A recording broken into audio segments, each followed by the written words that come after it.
Okay, this is a Plainfield Planning Commission meeting on Monday, October 28th. Attending is Arian, Will, and Jesse, and we have a guest, Charles, who's interested in the Goddard campus. So we'll start off the meeting with a motion to approve the minutes of the last meeting. Jesse, could you do that? Yeah, I can make that motion. Okay, and I'll second it. Any discussion on the minutes? No, Okay, all those in favor? Aye.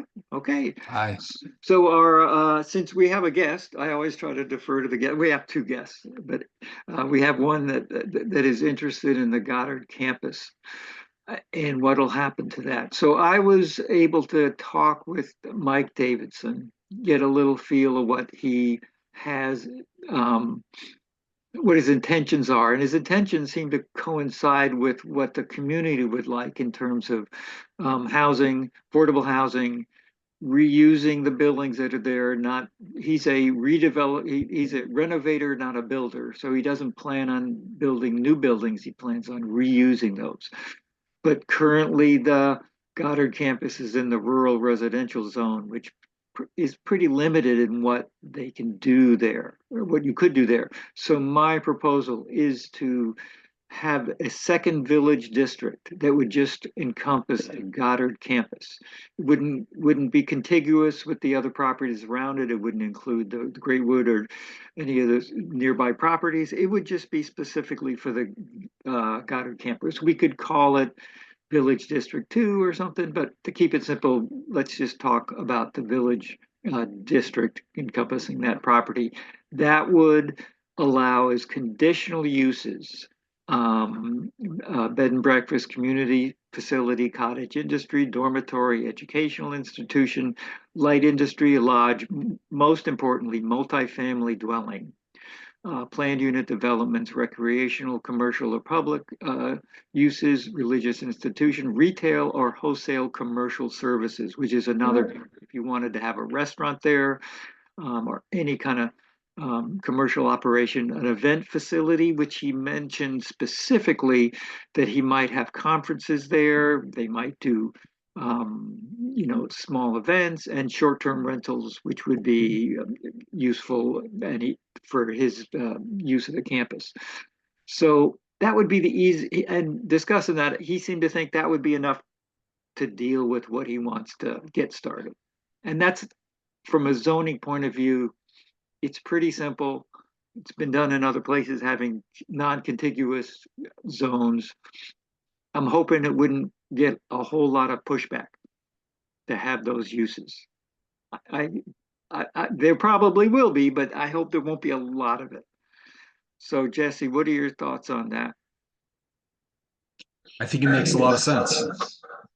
The historical use of that property as a educational institution, the existing facilities, the fact that it's on town water and sewer, and that's something that we need to make use of as a municipality. I mean, we need the wastewater revenue coming in to actually run the wastewater and water systems.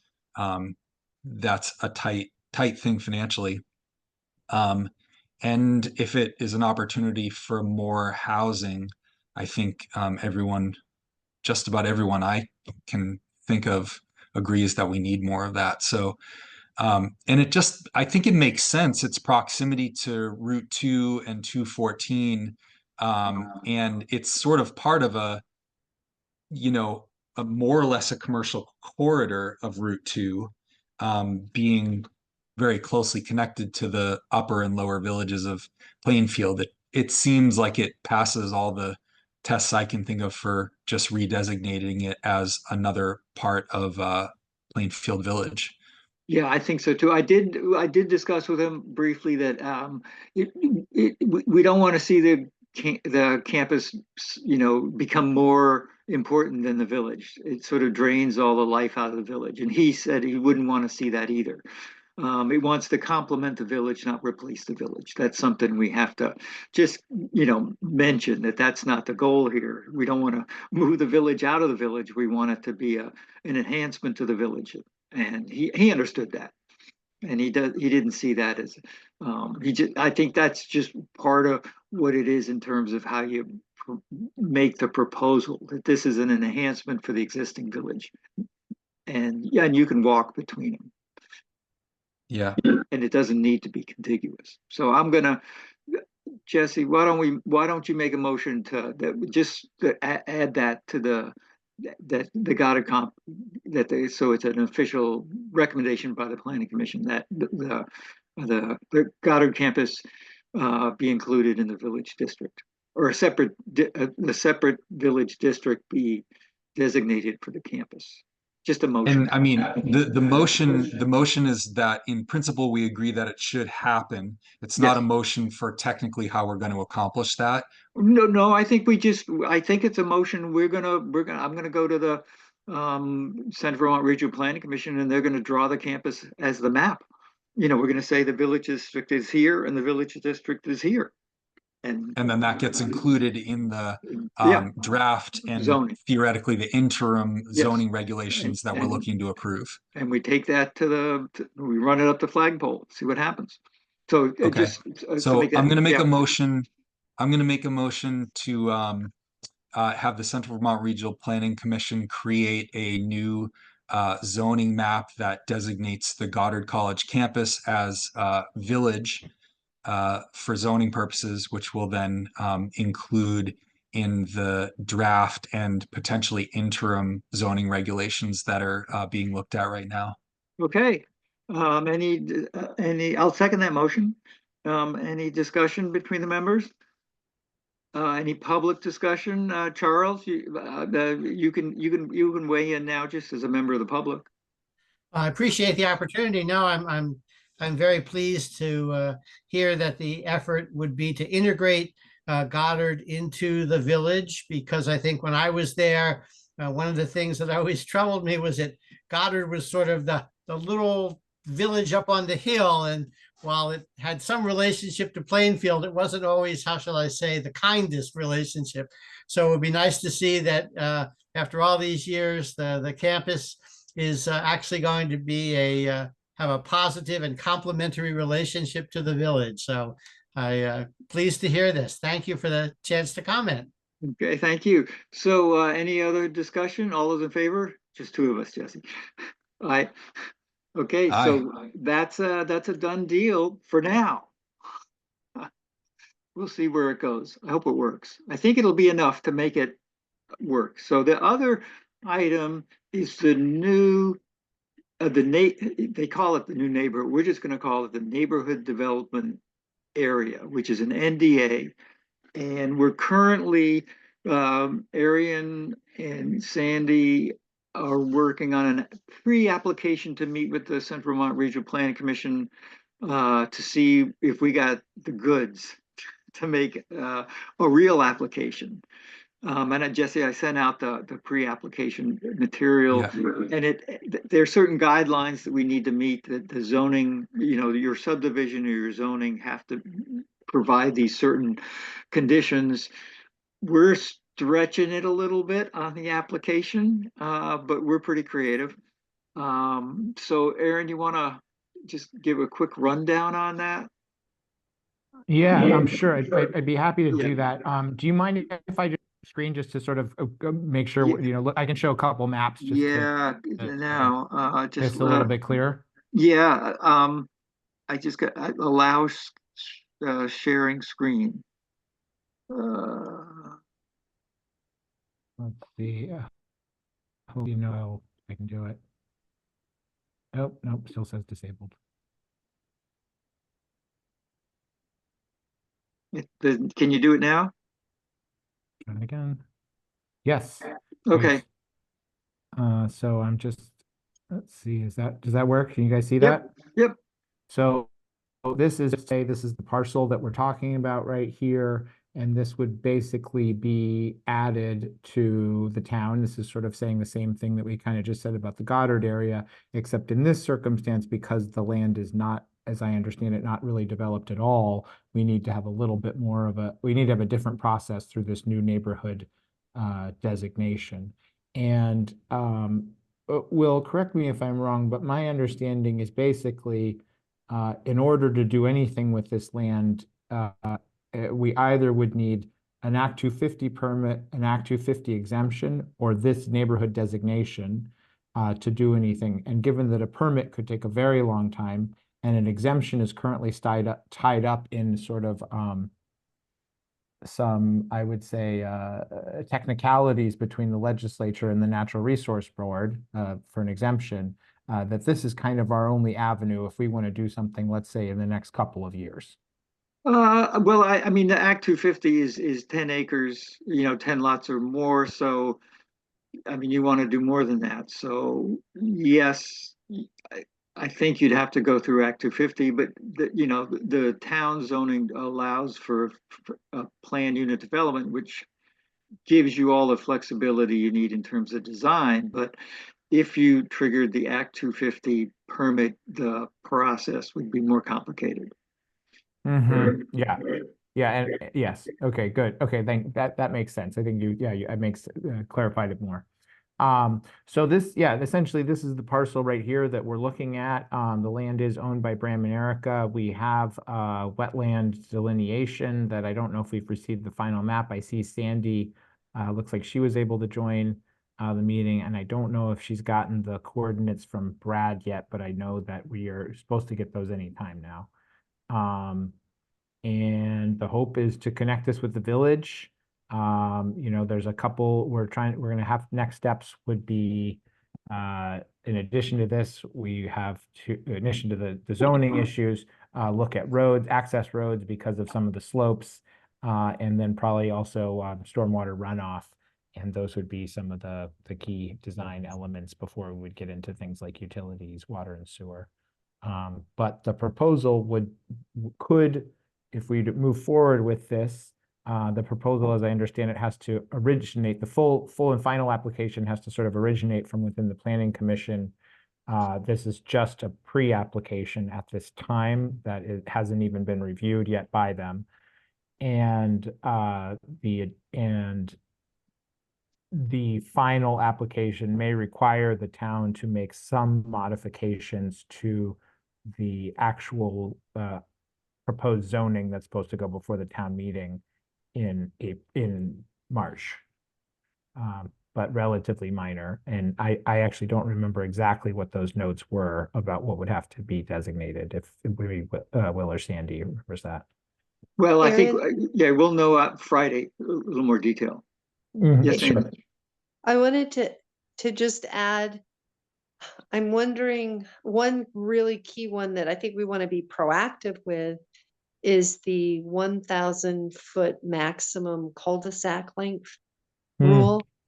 And because if that were in the ordinance, then you would have to have 2 roads into the property, or at least a loop. So 2 roads from Main Street, or 2 roads, one from Main and one onto East Village. So I wish that could get in there sooner than later. Good point. The other topics don't really seem to fit Plainfield's character about underground utilities and streetlights, requiring sidewalks, which implies then paved roads. So there was a suggestion about a walk that's kind of far enough away with a green strip before the road, which would possibly let the road stay dirt or gravel. So though, yeah, it might be good to, after November 1st, to make up a list and to try to facilitate those changes pretty quickly. But I kind of think that the cul-de-sac question would be really good to get in soon. Thanks. Yeah, that makes sense.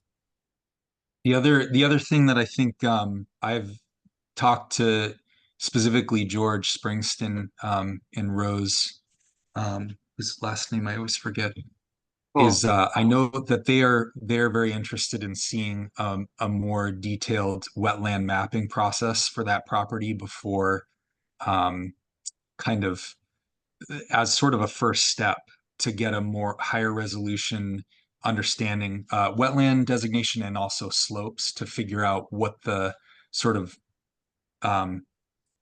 buildable area of the property is. And I don't know what that process looks like from a timeline standpoint. So, so the wetlands have been delineated and we're in the process of getting the compass directions so that they can be digitized. And that is kind of done. We didn't do the entire property, but he walked the entire property and I think it was pretty comfortable. We may Who have to did? come back. Brad Wheeler, he's a certified delineator. Oh, And, gotcha. Okay. That already and then happened. we have, yeah, we already also have 1 foot contours from the LiDAR map. I don't know if citizens are gonna ask us to do a more detailed topo of the whole property, especially because it seems parts of the property will not be developed. Right. And I think just, you know, common sense would be to stay away from the steep banks down towards the old railroad bed. But I think it would be good to know because we could put that into the scope for the civil engineer, which we're trying to get that going because that's the critical path. So if citizens want more than that, I think we should know that and start working towards it. Well, I mean, the 1 foot LiDAR is pretty good. It's pretty good. Yeah. I mean, it's Oh, obviously, yeah. it doesn't, if for the purposes of building a road, you have to actually check it on the ground, but for the purposes of discussion, it does seem like that's pretty good. It's not going to get really any better than that. No. No, not at all. And I don't know whether the wetland mapping that George is referring to is more sort of like ecologically in depth than what you guys are talking about having done or not. But I would certainly check in with him because he knows that territory very, very well. Well, the state coordinator who has to come and look at a wetland delineation's already come and approved what Brad did. Okay, great. And he Yeah. already checked for soils. Yep. Yeah, so I mean, it's just really getting that data digitized so that we have a graphical representation of what we're talking about. But in a sense, the hard work and the legwork on the ground has been done. Is that, I think that's an accurate summary, right, Sandy? Correct. The only And- legwork that has not been done are areas of the 23-acre parcels that we have not discussed trying to build on. Like the slopes that immediately adjoin the village or something Yeah. like that. That basically is not, there's no need to Right. delineate a wetland because we're not gonna put anything there. Right, in parts of parcel A. But parcel C has been pretty much done, the bottom of B. Everywhere that had potential soils to be hydric were looked at. The only, I think, the only other area was possibly right up by Main Street. But there was no indication that it would be, if there was anything that was wet, would be more than a half an acre. Which is the threshold for being state sensitive, right? Right, and we could have him come back and look at that later, but at this point, we don't even know if we can get a road up it. So it seemed a little premature to have that delineated. We were really focused on C and the south part of B. And just clarity, C is the parcel that's adjacent to East Hill Road.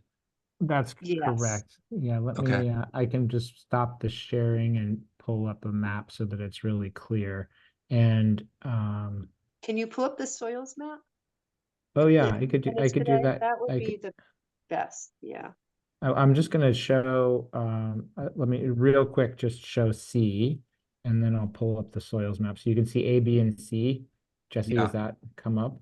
And Yeah. then the soils map that we just got earlier today from Brad is, oh, I'm sorry, Sandy. I'm just seeing your email right now about the, That's fine. I labeled it, that's all.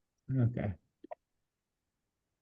Um, Let me see, stop sharing, share again, soil map. So if you're a real soils person, these numbers like 44B and 55B are meaningful to you. But to me, they don't mean that much, but I do know that they're Can you important. scroll down? Can you scroll down there, Aaron? Those are the soils. Oh, okay, great. In the sidebar. Yeah, so 44B tends to be hydric, the Lemoyne, and then the 45A, which is going along the bottom of the property. Yeah, right in Mhm. there. Which is an So, area that we sort of also know leads to a swale that then goes down to the brook. So we sort of had right, this area was going to be a little bit wet anyway. right. Um, jumping around a little bit just in terms of there's a number of different like conversations going on around this, and I think you all know that I live right across the street from it, and there's kind of like a small ad hoc neighborhood group that have been discussing this. And the Hosfords who own the house that's right where it says 44B, their parcel was sectioned off from parcel C. Um, Mhm. my understanding, and I've only know this informally from them, that when they purchased that from Bram, there was a stipulation in their sales agreement that there can be no development on parcel C for 10 years from the purchase date, which was 5 years ago. I don't know the nuts and bolts of that, but my understanding is that nothing could be built on parcel C for 5 more years. And I'm wondering whether that's something you guys are aware of and taking into consideration. That is true. Bram and Eric have mentioned that. The one thing that is in that agreement that could be built is a road. Mhm. And that's my understanding is that if a road were going to get built at any time, and specifically there's some length, at least as the way Erica has described it, is that there is some specific language exactly, staying a road through the middle to East Hill Mhm. is kind of specified in there. Either way, it doesn't really cause an issue because one, it looks like most of that parcel C is not ever really going to be developable. And Yeah, two, where anybody actually wants to build a house is closer to the village anyway. So there are a lot of factors that kind of push the development to want to be closer to the village from just a natural village growth sort of right. standpoint. I think the biggest thing that is likely to be the biggest issue at this time seems to be roads and where roads would go. And Sandy sort of alluded to this issue of a cul-de-sac. One, it's not seen as good planning to have cul-de-sacs. And two, the idea of this becoming just like a cul-de-sac kind of community rather than linked actually to other parts of the town by having different through roads Yeah, I think are really legitimate design characteristics. And so there may be some inherent tension, one between neighbors and wetlands and good planning that may arise around the roads discussion. I think in terms of where houses actually end up getting sited, all of those factors come together rather well. It's just the roads issue that's likely to be somewhat difficult to navigate. It's my perception. yeah, that makes I sense. really like I really liked Arian's summary of the discussions I've been hearing.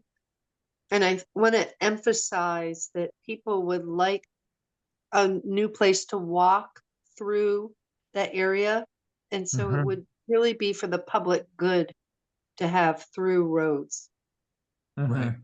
Not to mention other things like emergency services and stuff like that who also Yeah. wants through roads. Yeah.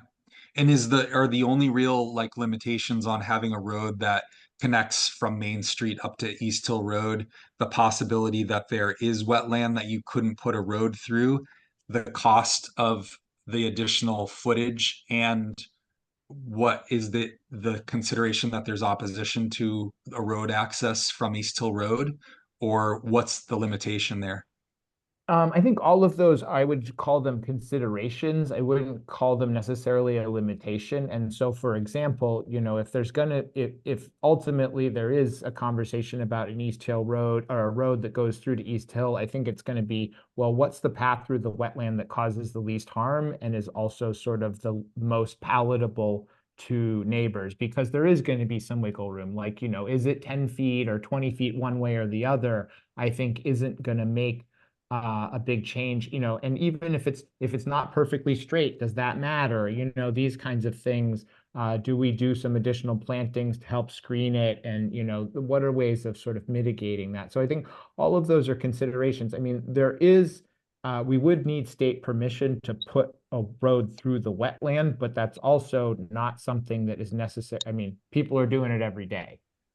So how they do that is, there's a process for determining that. It doesn't mean that just because it's a delineated wetland doesn't mean that you can't put a road through there. It just means there's a process to put a road through there. Mhm. And Okay. there's one really interesting side of this, which is the utilities can come into the site and leave the site through Main Street. So really all we need to do is put a road to East Hill. Right. It doesn't have to Yeah. have all the trenching Mhm. and maintenance around utilities or Yeah. power lines or whatever. Yeah. Mhm. Yeah. Well, Uh, if the road comes out directly across from my house, I'll be the only one affected by additional traffic, and I'm okay with that. So you I could think pass that along. well, Maybe that, once they that fix the Brook Road, you won't have so much traffic on East Hill. Right. I think another thing to keep in mind is while there certainly would be some traffic going the East Hill way, it is very likely that the dominant way in and out of the homes in this Yeah. area is going to be towards Main Street. I mean, it's Yeah, just totally. there's no logic that would say otherwise. So I know, I I think see that too. yeah. Yeah. All right. Okay, well, Jesse, Thanks for that info, guys. yeah. And we're going to be meeting with the Central Vermont Regional Planning Commission, getting more details on what's necessary for the application. So we've got a regular planning commission meeting next Monday. Can you make that? November, I think it's the 3rd or 4th or something. It's the 4th. Yeah. I can definitely join. Please, Yeah, please go ahead and send me the invitation yeah. once it's Well, available. we got to get Jesse, otherwise we don't have a meeting. Oh, Or I'm Karen. I'm confirming. Okay. I think that works for me. Yep. Okay. Oh, Then I I'll, have a note that says check in with Arian and Kim about hanging out, but I don't think we have a hard date for that. So okay. you can put that in the minutes. okay. It's the recording. It's the Yeah, Yeah. recording. yeah. All right. Yeah, Uh, that works for me. Okay, so I'll contact the Regional Planning Commission about the new map, but I'm gonna wait to do that just till after the Friday meeting in case there's something else going on that we don't know about, or there's some suggestions that would deal with this application. And if we get good at it, maybe Mike Davidson will do the application for this too at some point to help him out. But he's got some Act 250 exemptions because of the historic buildings. So it's really just the newer buildings that he might, but he's not building anything new, Yeah. he says. I He's mean, yeah, just well, I'm sure he told you the same thing that he told me, which I thought was interesting when I talked with him. And he said he's not a real estate developer. He's a redeveloper. it's right. He doesn't do Yes. new buildings. That's not He- his thing. Yeah, that's right. So he's got plenty of old buildings to play with. Yeah. And Yeah. Charles, just as a side note, he said his favorite buildings on the campus were the sculpture and painting buildings. So Well, those two rather bizarre buildings that were yes, built shortly after I graduated. I was there when yes, they built the design center, yeah, not the sculpture and the painting buildings. And the last pictures I saw, they were in rather decrepit condition. that's So, why he likes them. oh, okay. Well, then he'll Yeah. definitely be doing something that no one expected. So That could be. I Yeah. thank you Could be. for inviting me for a comment, and I certainly enjoyed learning a little bit more about the details of Plainfield zoning and how it will affect the campus and historic buildings. So thank you and good evening. Good evening. Thanks for coming. Yeah, thanks for Okay. coming. Thank you. Okay, so I think we've got our stuff done. Okay. Jesse, want to make a motion to adjourn? Sure. Okay, All those in Make favor? motion to adjourn the Okay. meeting. okay, and we'll stop the recording.